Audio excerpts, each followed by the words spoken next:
안녕하세요. 시간 날 때 영상을 올리는 유튜버 이코녹스입니다. 여러분들 한 주간 동안 잘 지내셨습니까?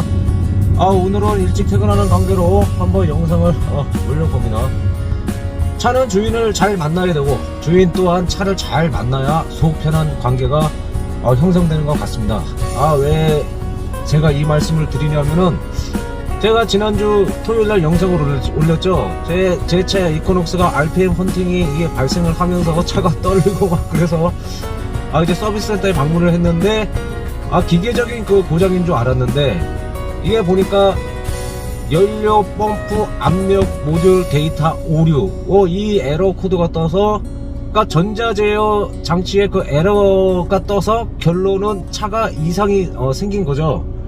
그래서 요즘 시대가 시대인지라 이제 차를 뭐 연장 가지고 고치는 시대가 아니라 차에 노트북을 연결을 해서 이제 고치는 그런 시대가 된 것 같습니다. 그 데이터 값을 초기화하니까 차가 아주 뭐 예전보다 더 부드러워진 것 같습니다, 여러분. 오늘 제가 여러분들께 말씀드리고 싶은 것은 그 지난번에 제가 이코녹스 페이스리프트 실내 리뷰를 했던 그 영상에서 제가 미처 설명하지 못했던 부분을 오늘 이렇게 드라이빙 하면서 여러분들께 한번 토크쇼를 한번 해보려고 합니다. 먼저 이것을 말씀드리기 전에요, 제가 어떤 그 구독자님께서 이런 말씀을 해 주셨어요. 그러니까 제 설명에 대한 그 오류에 대한 것을 지적을 해 주셨는데, 첫째로 이코녹스 그 페이스리프트는 그 부분 모델 변경이기 때문에 이것을 4세대 모델이라 할 수 없다라고 이렇게 말씀을 하셨습니다. 이것은 지당하신 말씀이십니다. 제가 이제 이코녹스 페이스리프트가 나온 것에 대해서 이제 너무 감격한 나머지 이제 제가 이제 말 실수를 좀 한 것 같습니다. 엄밀히 따지면 페이스리프트는 부분 변경이죠. 우리나라 그 의미로 따지면 부분 변경. 그러다 보니까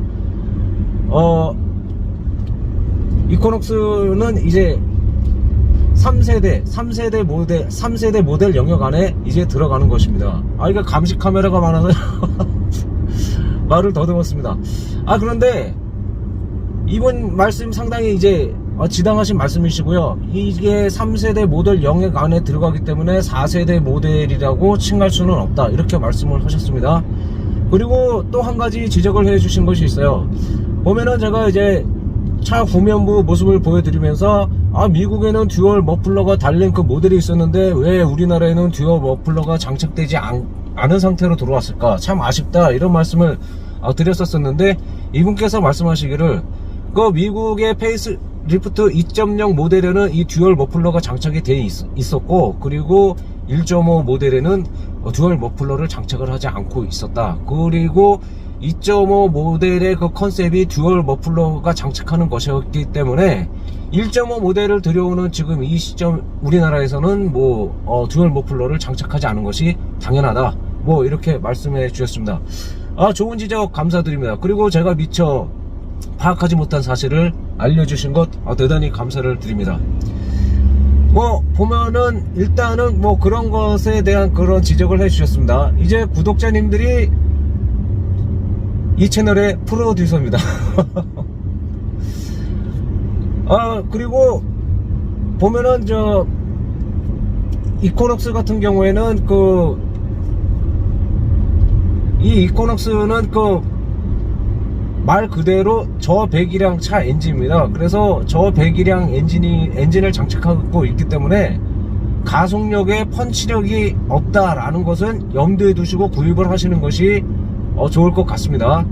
보통 보면은 이 차가 비록 소렌토나 산타페 이런 차들보다는 좀 차체가 좀 작은 차이긴 하지만 그래도 덩치가 있는 차입니다. 이렇게 덩치가 있는 차에 1.5 모델을 1.5 엔진을 장착한 것은 좀 이렇게 좀 문제가 있지 않나, 많은 전문가들이 지적을 했습니다. 하지만은 이제 제가 이제 운전을 해 본 결과, 지금 제가 1.6 디젤 모델을 운전하고 있지 않습니까? 보면은 안 나갈 것이다 라고 대충 기대를 하고 탔지만은 생각보다는 잘 나갑니다. 기대치보다는 안 나갈 것이다 라는 그런 기대치를 가지고 이제 운전을 했는데 나름 1.6 엔진을 단 것 치고는 좀 나가네 라는 그런 느낌을 갖고 있습니다. 참고로 옛날에 오토뷰에서 측정한 그 제로백 그 테스트 결과를 보게 될 것 같으면은 여름철에 제로백 테스트를 했을 때 이 디젤 모델은 10초 66이 걸렸습니다. 그리고 얼마 전에 오토뷰 채널에서 1.5 가솔린 제로백을 측정을 하니까 9.7초가 걸리더군요. 아무래도 가솔린 모델은 그 디젤 모델보다 그 차체의 중량이 좀 가볍기 때문에 아무래도 좀 제로백 성능이 좀 좋지 않나 이런 생각이 듭니다. 뭐 그래봤자 뭐 1초 정도 좀 빠른 거긴 하지만 그래도 자동차 속도가 1초 정도 더 빠르다는 것은 좀 그래도 의미가 있는 그런 수치라고 생각을 합니다. 이코넉스 요 정도 가속력이 있다라는 것을 여러분들 염두에 두시기 바랍니다. 그리고 보면은 제동 능력도 측정을 하셨죠. 보면은 옛날에 오토뷰에서 제동 능력 그 1.6 디젤 제동 능력을 테스트 했을 때 보면은 38.33m가 나왔고요. 그리고 이번 가솔린 모델을 측정해보니까 40m가 나왔습니다. 그 이유는 잘 모르겠습니다. 왜 그런지 몰라도 차체가 가벼워서 그랬을까요? 어쨌든 가솔린 모델의 제동력은 그 디젤 모델의 제동력보다 조금 약간 좋지 않다, 제동거리가 약간 길다라는 것을 여러분들께 말씀드리겠습니다. 그리고 제가 옛날에 그 리뷰했을 때 키너지 T 모델의 타이어를 장착을 했다고 그랬죠. 옛날에 이 이코넉스는 그 벤투스 S1 노블2라는 그 타이어를 장착을 했었습니다. 그 벤투스 S1 노블2의 그 전형적인 특징은 뭐 4계절 5위 타이어죠. 일단 가속 능력과 그 제동 능력에서는 그 약간 좀 살짝 그 떨어지는 그 기능을 가지고 있는 타이어입니다. 근데 소위 말하면은 아니 왜 그러면 가속 능력이 딸리고 왜 제동 성능이 좋지 않은 왜 이 벤투스 S1 노블2 타이어를 장착을 했을까 라고 이제 곰곰이 생각을 해 보니까 좌우 횡력의 그 저항성이 상당히 좋은 그런 타이어죠. 그러니까는 코너웍이라든가 아니면은 그 노면 빗길이라든가 아니면은 빙판길 같은 데서 좌우 횡력에는 좀 저항성이 있는, 중심을 잡아줄 수 있는 그런 타이어이기 때문에 장착을 했을 것이다 라는 제 나름대로의 추측을 가지고 있습니다. 그러면 이 키너지 GT 타이어는 어떤 성능을 가지고 있냐면은 기본적으로 젖은 노면, 그러니까 장마철 노면이라든가 아니면은 빙판길에서 노면 접지력을 상당히 높여줄 수 있는 그런 타이어라고 합니다. 그래서 보면은 제동 능력을 좀 업그레이드 시켜줄 수 있는 그런 것이 있었지만은 아무래도 아까 측정 결과 말씀드렸지만은 약간 디젤 모델보다는 좀 약간 성능이 좀 안 좋게 나왔습니다. 그리고 보면은 승차감을 업그레이드 시켜줄 수 있는 그러한 타이어가 바로 이 키너지 T 모델이라고 하네요. 그리고 한 가지 또 좋은 점은 이 차량이 주행을 할 때 이 타이어와 노면의 그 마찰음이 나지 않습니까? 근데 이 키너지 T 모델 같은 경우에는 노면의 마찰음을 좀 상당히 좀 저감시켜주는 그러한 효과가 있다고 합니다. 어쨌든 이 페이스리프트에 장착된 키너지 T 타이어 모델은 이런 기능을 가지고 있다라는 것을 여러분들 알고 계시면 되겠습니다. 그리고 전형적으로 그 서스펜션 같은 경우에는 그 전륜 앞쪽에는 그 맥퍼슨 스트럭 서스펜션을 장착을 하고 있죠. 보통 요즘 일반적으로 다들 맥퍼슨 스트럭 서스펜션을 장착하고 있죠. 그리고 뒤쪽 후륜 쪽에는 멀티링크 서스펜션을 장착을 하고 있습니다. 그러니까 멀티링크 서스펜션 같은 경우에는 뭐 가장 큰 특징이 승차감을 좋게 하는 것이 가장 큰 특징이죠. 그리고 무거운 차체, 덩치가 큰 차체에 보통 이 멀티링크 서스펜션을 장착을 합니다. 그 승차감 같은 경우에는 후륜부 승차감을 먼저 말씀드려 볼게요.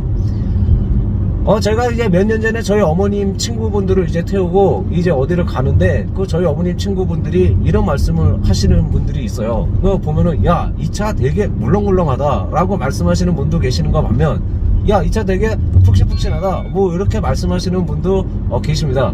물론 사람의 감성에 따라서 이것이 좀 틀리게 느껴질 수는 있지만 그 어르신들 감성에는 뭐 이렇게 푹신푹신 물렁물렁하다 라는 뭐 이런 느낌을 갖고 계신 것 같습니다. 그러니까 전반적으로 이제 그 이유를 이제 파악을 해 봤습니다. 여러분 한번 이 사진을 한번 보시죠.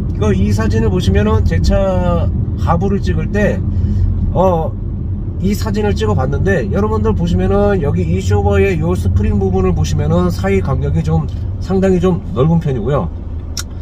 그리고 여기를 보시면 이것이 스테빌라이저인데, 이 스테빌라이저는 그 좌우 횡력의 그 비틀림 에너지를 이렇게 잡아주는, 중화시켜주는 그러한 장치죠. 이 스테빌라이저가 얇으면은 그 어느 정도 그 무른 그런 연성이 있는 부드러운 그런 약간 출렁이는 그러한 승차감을 보일 수 있는 그런 효과가 있다고 그럽니다. 그래서 뒤쪽의 승차감은 전반적으로 좀 부드러운 승차감이다 라는 것을 여러분들 알고 계시면 되겠습니다. 이것은 뭐 일단 뭐 제가 느끼는 감성이니까. 그리고 전륜부 앞쪽 승차감 같은 경우에는 보면은 전반적으로 좀 단단함과, 그리고 무른 성격이 약간 뭐 50대 50 정도의 그러한 승차감이다 라고 생각하시면 될 것 같습니다. 그거 보면은 전륜부의 그 스테빌라이저를 제가 찍지를 못했는데, 제가 이렇게 대충 그때 본 기억을 토대로 말씀드릴 것 같으면 후륜부 스테빌라이저보다는 좀 상당히 두꺼운 그러한 모양새를 봤습니다. 그래서 이게 전륜부 승차감이 약간 단단함이 약간 느껴진 것은 바로 이러한 영향이 있구나 라고 이렇게 이런 판단이 들더군요. 그러니까 보면은 전반적으로 이코넉스 승차감은 좀 뭐라고 그럴까요? 약간 좀 부드럽다라는 그 승차감이다 라고 여러분들 생각하시면 됩니다. 미국의 전형적인 그 승차감은 부드러움이죠. 보통 미국 차들의 그 스타일이 휠 베이스가 좀 이렇게 긴 것을 추구하는 그러한 스타일이기 때문에 휠 베이스 그 축거가 길면 길수록 약간 그 부드러운 그 승차감을 가지는 그런 특징을 가지고 있죠. 그래서 이코넉스도 축거가 2725mm 정도가 되니까 그렇게 작은 그 휠 베이스는 아닙니다. 그래서 이런 영향으로 해서 전반적으로 좀 부드러운 승차감을 가지고 있습니다. 그러니까 어떤 분은 이런 말씀을 하실 수 있겠어요. 아니 출렁이면은 뭐 멀미하고 그러지 않겠어? 뭐 이제 이렇게 말씀하시는 분들도 계시지만, 제가 2년 전에 휴가를 갈 때 총 주행거리가 1080km를 주행을 했는데, 그 주행하는 동안에 우리 딸들을 이제 태우고 다녔지만은 우리 딸들이 뭐 멀미를 한다거나 뭐 이렇게 힘들어하는 것은 없었던 것으로 기억을 합니다. 그래서 그런 것을 토대로 보면 전반적으로 일반적으로 그 승차감에 있어서는 뭐 나쁘지 않은, 그런 좀 괜찮은 그런 한 승차감을 가진 차다라고 이렇게 생각을 하시면 되겠습니다. 그 보면은 뒷열 승차할 때 그 2열의 공간감은 좀 상당히 좀 작지 않은 그런 편이고, 센터 터널이 없기 때문에 좀 더 넓게 사용할 수 있는 그런 공간이 있다 라고 이제 생각하시면 되겠습니다. 뭐 연비 측면에서 보면은 뭐 10km 초반대 이렇게 나왔죠. 보면은 연비가 되게 좋지 않네 이렇게 말씀하시는 분들도 계세요. 근데 쉐보레의 그 전반적인 공개적인 그 연비는 보통 보면은 보수적으로 이렇게 말씀을 하시죠. 보수적으로 공개를 하게 되는데, 그 이유는 보통 보면은 좀 약간 업해서 이렇게 발표를 하게 되면은 실차주들이 이거 당신들이 말한 공인연비보다는 훨씬 적게 나오잖아 이렇게 말을 듣는 것보다 차라리 좀 적게 연비를 공개를 해서 좀 욕을 덜 먹는 방향으로 이렇게 공개를 하는 것 같습니다. 보면은 이 이코넉스 같은 경우에는 복합 연비가 한 13.5km 정도가 나왔어요. 근데 고속도로 연비는 14.5 뭐 이렇게 나왔죠. 근데 고속도로 연비에 예를 들게 될 것 같으면은, 제가 인내심을 가지고 100km 정색 주행을 하게 되면은 보통 20km는 넘습니다. 그러면 보통 제조사에서 제시한 그러한 공인 연비보다는 보통 한 6km에서 7km 정도가 차이가 나죠. 그렇게 되다 보니까 쉐보레의 그 연비 공개 스타일은 바로 이렇게 약간 보수적으로 공개를 한다, 뭐 이렇게 생각하시면 됩니다.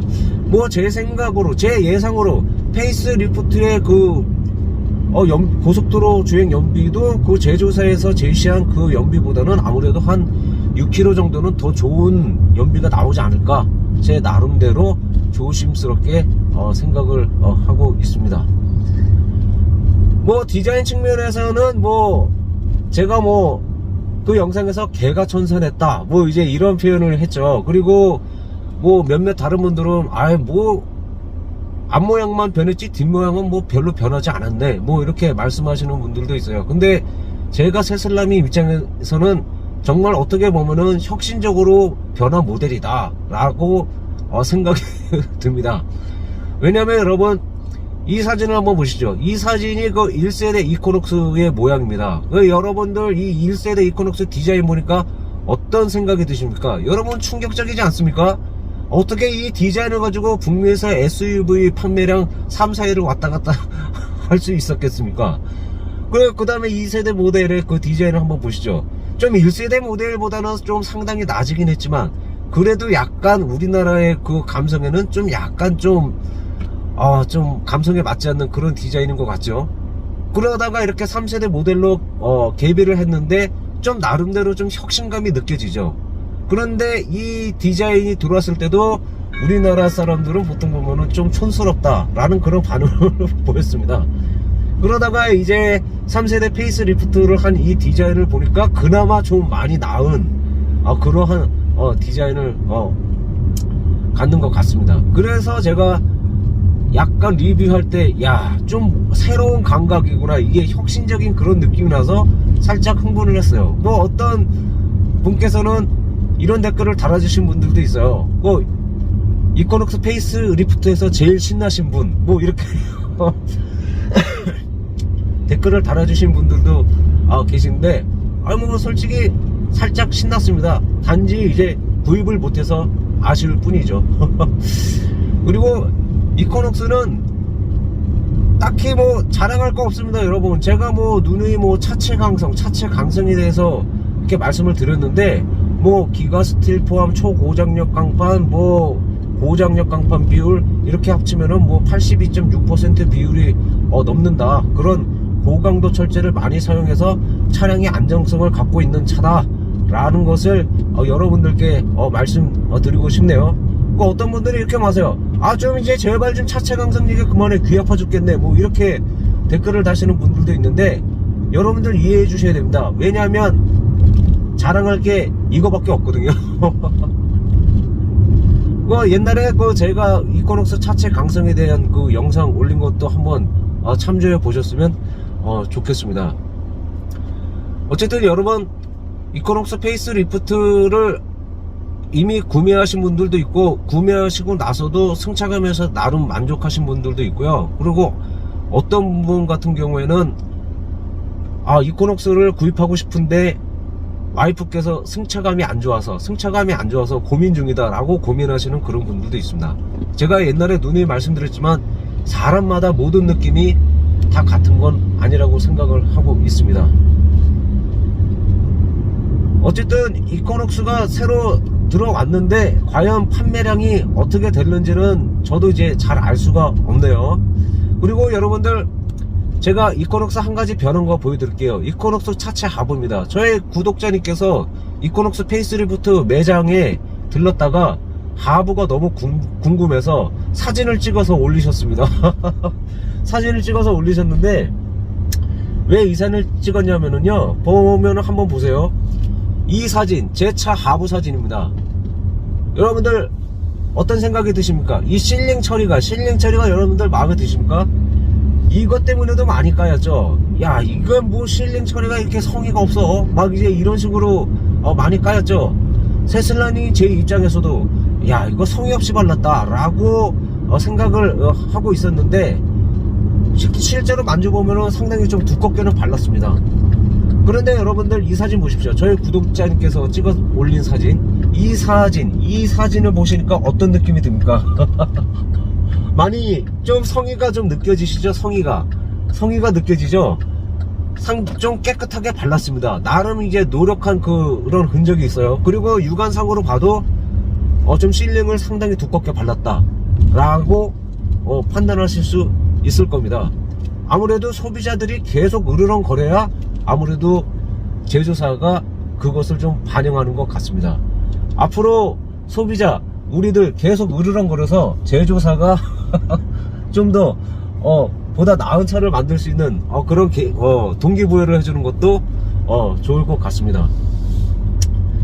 그리고 전반적으로 이 이코녹스는 아연 도금을 했기 때문에 여러분 이제 차체 부식에 대해서는 어느 정도 좀 약간 걱정을 하지 않으셔도 된다, 뭐 이런 말씀을 제가 드려도 될 것 같습니다. 뭐 제 영상 보게 될 것 같으면 29개월 차 차체 하부 영상 봤을 때 차체에는 부식 같은 거는 거의 발견되지 않았습니다. 그러니까 여러분들 차체 부식은 하부 세차 정기적으로 하는 것으로 관리만 해도 차체 부식은 좀 걱정하지 않으셔도 된다, 이런 말씀을 드리고 싶습니다. 오늘 뭐 주저리 여러분들께 좀 말씀을 드리긴 했지만은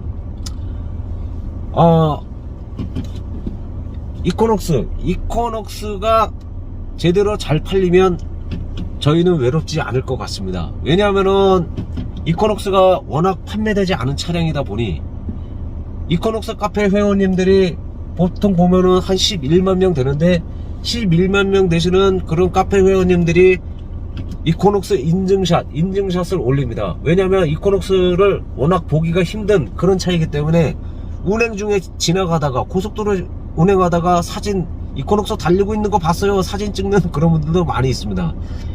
이제 그런 사진의 의미가 없었으면 좋겠습니다. 모두가 다 깨끗하게. 오, 알았어. 시연이 있어요. 알았어요. 오늘 영상 여기까지 마쳐야 될 것 같습니다. 그러면 여러분들 한 주간 동안 잘 지내시고요. 저는 다음에 뵙도록 하겠습니다. 그러면 안녕히 계세요.